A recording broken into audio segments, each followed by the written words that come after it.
After I got engaged to my husband, I got two very interesting pieces of advice. One was solicited and the other was not. My father passed away during my senior year of college, and so my husband never got the opportunity to meet him. But when we became engaged, I wanted him to meet a man in my family that I looked up to and trusted, a man who I knew was a good husband and loved his wife, and that was my Uncle Lloyd.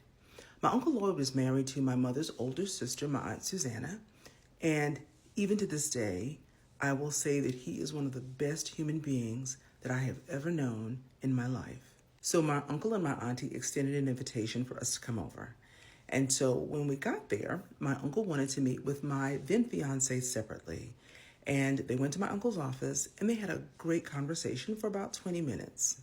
And then my uncle summoned me to his office and he talked with me for just a little bit. He wanted me to know that he felt that this was a good person and he thought that he would make a really good husband. And he wanted me to handle him with love and with respect. And then I told a friend that we were getting married. This had been a friend for many, many years. And her advice was very interesting. I had told her about the engagement just a few days before she and I were going to be traveling together.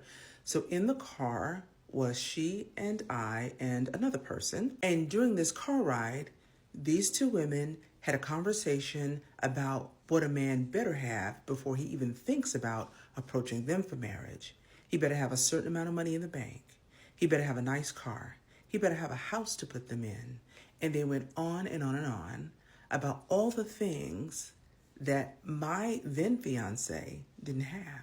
That conversation, or unsolicited advice as it were, was meant to discourage me. That was their way of telling me without telling me that they thought I was pretty foolish for marrying a man who they didn't think was established, who didn't have a particular career path in their opinion, and didn't have all the things that they thought he should have. Well, I took that advice that I received from my uncle, the advice that I requested, and it is amazing how after 35 years of marriage, the things that he shared with me, I applied those things in my marriage.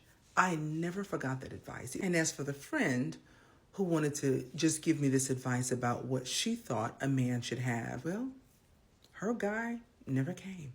I'm sharing this to say you have to be very mindful, very careful about your relationship, who you share with, and definitely about who you accept advice from. Make sure that they're operating from a place of love and care and concern and wisdom, as opposed to comparison and competition, because all advice is clearly not good advice.